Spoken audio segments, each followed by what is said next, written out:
ஓம் காளி சரணம். திருச்சிற்றம்பலம். அம்மா எங்கே வந்திருக்குன்னு பார்க்குறீங்களா? நம்ம சுந்தரமூர்த்தி நாயனார் அவதரித்த அவருடைய வாழ்ந்த இடத்துக்கு தான் இப்போ அம்மா வந்திருக்கிறேன். நீங்கள் பார்க்குறது சுந்தரமூர்த்தி நாயனார் தான். அடியார் பெருமக்கள்லே 63 நாயன்மார்களில் சிவபெருமானுக்கு ரொம்ப ரொம்ப நெருக்கமாக தோழராக நிறைய திருவிளையாடல்கள் சுந்தரர் கையில் சிவபெருமான் ஒரு தோழரை போல, நண்பரை போல நிறைய ஒரு எப்படி சொல்கிறதுனே தெரியாது, அப்படிலாம் குறும்புதானம் பண்ணி வம்புக்கு இழுத்து சண்டை போட்டு சுந்தரருடைய கல்யாணத்தையே தடுத்து நிறுத்தி, நீ என்ன பைத்தியக்காரனா அப்படின்னு பார்த்து சுந்தரர் கேட்பார். சுந்தரருடைய ஏற்பு பார்த்தீங்கன்னா வான் தொண்டர்னு வாங்க, தம்பிரான் தோழர்னு சொல்லுவாங்க, நம்பியூரான்னு சொல்லுவாங்க. சின்ன வயசுலேருந்து பார்க்குறதுக்கே ரொம்ப அழகாக, பார்க்குறதுக்கே ஒரு ஆண் அழகனா அவ்வளோ ஒரு வசீகர தோற்றத்தோட அழகான அந்த கண்கள், வசீகர நடன்னு சொல்லுவாங்க இல்லையா, அந்த மாதிரி நடக்கக்கூடியவர். ஒரு வீதியில் விளையாடி இருக்க சொல்ல அந்த ஊர் ராஜா பார்த்துட்டு, இவ்வளோ அழகான குழந்தையா நானே எடுத்துகிட்டு போய் வளர்க்குறேன் அப்படின்னு சொல்லி அவங்க அப்பா அம்மா கையில் கேட்குறாங்க. அவங்க அப்பாவும் அம்மாவும் சரி நீங்கள் எடுத்துகிட்டு போய் வளங்கன்னு சொல்கிறாங்க. சடையனார் இசை நாணியார் என்ற தம்பதியருடைய குழந்தையாக தான் இந்த சுந்தரர் பிறக்கிறாரு. பிறந்து சிறு வயதிலே அந்த நாட்டுடைய அரசருடைய அரண்மனையில் ஒரு இளவரசர் மாதிரி வளர்றாரு. அவருக்கு திருமணம் நடக்க இருக்குது. அப்போ தான் பார்த்தீங்கன்னா சிவபெருமான் ஒரு வயோதிக தோற்றத்தில் வயசானவராக போயிட்டு அந்த கல்யாணத்தை தடுத்து இது பண்ணுவார்.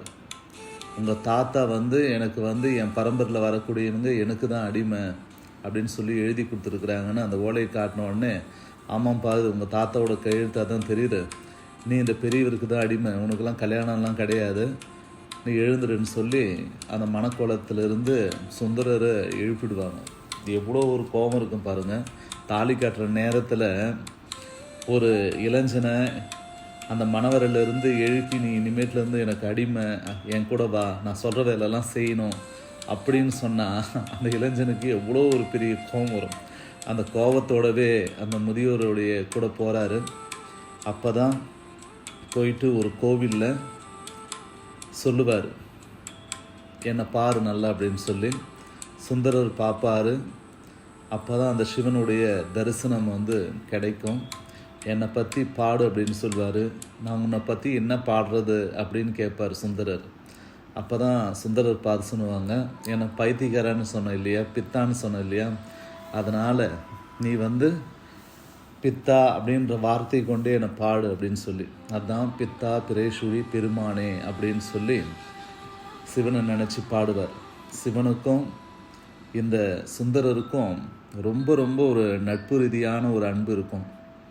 எதை சுந்தரர் நினச்சி பாடினாலும் சிவன் உடனே அந்த அனுகிரகம் பண்ணுவார். சுந்தரருக்கு 2 மனைவிகள் இருக்கிறாங்க. அவங்க தான் ஒருத்தர் நம்ம திருவியற்றியூரில் 2வது மனைவியும், முதல் மனைவி திருவாரூர் அந்த இடத்துல கல்யாணம் பண்ணுறாரு. சிவன் மேலே கொண்ட அளவு கடந்த பக்தியும் காதலும் சொல்ல முடியாத ஒரு அற்புதம். அந்த வரலாறுகள் தான் நீங்கள் பார்க்குறீங்க. ஒவ்வொரு வரலாறும் நீங்கள் பார்த்தீங்கன்னா மெய்சில் இருக்க வண்ணமாக இருக்கும். ஒரு குழந்தை குளத்துக்கு போய் குளிக்கலான்னு போகிற நேரத்தில் முதல்ல மிழுங்கிடும். அந்த குளத்தில் இருந்து அந்த குழந்தைய அந்த முதலவாயிலிருந்து ஒரு பதிகம் பாடி மீட்டு இருப்பார். அதை எல்லாமே இந்த ஆலயத்தில் பார்த்தீங்கன்னா அவருடைய வரலாறை அற்புதமாக கலைநயத்தோடு அப்படியே தத்ரூபமாக பார்த்தாவே ஒரு கதையை அப்படியே சொல்கிற மாதிரி அந்த கோவில் பிரகாரம் சுற்றி அழகாக கல் சிற்பங்களை வடித்து இருக்கிறாங்க. ரொம்ப ரொம்ப பார்க்குறதுக்கே இந்த காலத்தில் பழமை மாறாமல் அந்த பழைய காலத்தில் கட்டக்கூடிய அந்த கற்கோவிலை இப்போ இருக்கிற காலத்தில் கட்ட முடியுமான்னு நம்ம வேந்து பார்ப்போம். ஆனால் இப்பயும் இதை கட்ட முடியும்னு சொல்லி நிரூபிச்சிருக்கிறாங்க. சிவடியாரெல்லாம் சேர்ந்து சுந்தரமூர்த்தி நாயனாருக்காக அற்புதமான கட்டின கோவில் தான் இது.